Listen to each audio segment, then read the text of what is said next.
Garuda Kitchen World exclusive stainless steel సామాన్లు wholesale and retail Aziz Plaza in Hyderabad. Bigg Boss లోకి వెళ్తే fame వస్తుంది, వారి ఒరిజినాలిటీ తెలుస్తుంది, సినిమాలో ఆఫర్లు వస్తాయి. అందుకే చాలా మంది అప్కమింగ్ ఆర్టిస్టులు పాపులర్ అవ్వడానికి బిగ్ బాస్ లోకి వెళ్తూ ఉంటారు. కానీ ఆల్రెడీ పాపులర్ అయిన శివాజీ బిగ్ బాస్ ను ఎక్స్పీరియన్స్ చేయడానికి హౌస్ లో అడుగు పెట్టారు. కోట్లాది మంది అభిమానులను సొంతం చేసుకున్నారు. మరి ఆయన బిగ్ బాస్ లోకి వెళ్ళినందుకు ఎంత రెమ్యునరేషన్ తీసుకున్నారు? ఈ 15 వారాలకు ఆయనకు ఎంత ముట్టింది?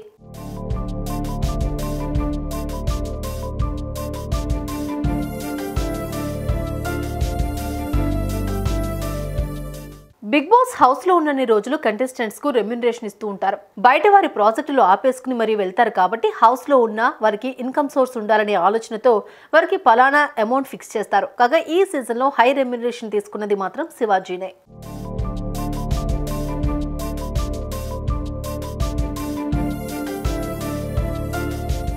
విన్నర్ ట్రోఫీ పట్టుకోవాల్సిన శివాజీ టాప్ 3గా నిలిచి ఎలిమినేట్ అయ్యారు. పక్కాగా విన్నర్ అవుతారు అని అందరూ అనుకున్నారు, కానీ అది జరగలేదు.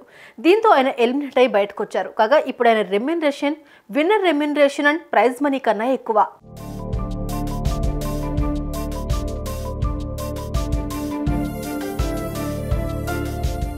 శివాజీ రెమ్యునరేషన్ వారానికి 4 లక్షలు.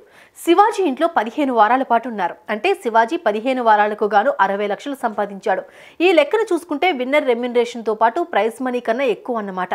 ట్రోఫీ ఒక్కటే తప్పితే రెమ్యునరేషన్ లోనే శివాజీ భారీగా సంపాదించాడు. ఇక బయటకు వచ్చినాక ఆయన ఫ్యాన్ బేస్ తో సినిమాలో క్యారెక్టర్లు క్యూ కడతాయి. వాటిని ఏ రకంగా ఉపయోగించుకుంటారో, ఫ్యూచర్ ఎలా సెట్ చేస్తారో చూడాలి.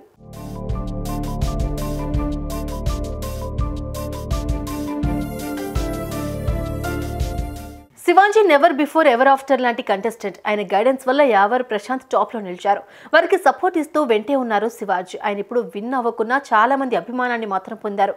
మరి శివాజీ గురించి మీ ఒపీనియన్ ఏంటో కామెంట్స్ లో తెలపండి.